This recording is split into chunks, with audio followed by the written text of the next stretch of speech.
আসসালামু আলাইকুম। সবাই কেমন আছেন? আশা করছি সবাই ভালো আছেন।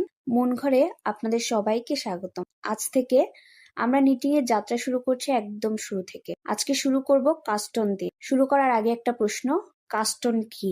কাস্টন মানে হলো নিটিং শুয়ের উপর প্রথম স্টিচ গুলা তোলা। This is the foundation of knitting. এটা ছাড়া নিটিং শুরুই করা যায় না। আজ আমি দেখাবো নতুনদের জন্য সবচেয়ে সহজ বেসিক কাস্টন। চলুন শুরু করি।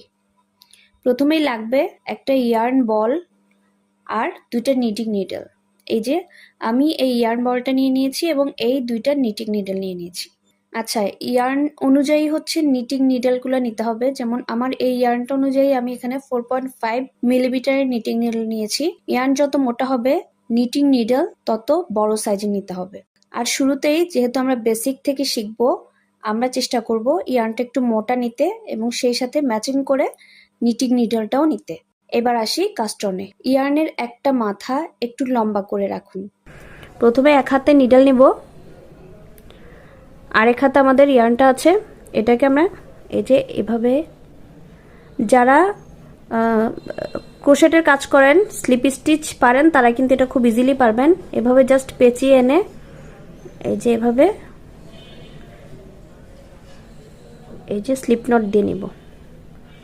খুব ইজিলি আমরা এটা করে নিতে পারি। আমরা যারা কুশির কাজ করি তাদের জন্য এটা খুবই ইজি, কারণ আমরা কুশির কাজে এই স্লিপ নটটা খুব বেশি ব্যবহার করি।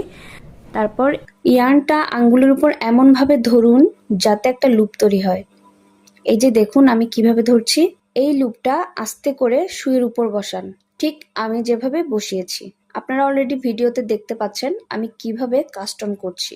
আমি আবারও দেখাচ্ছি।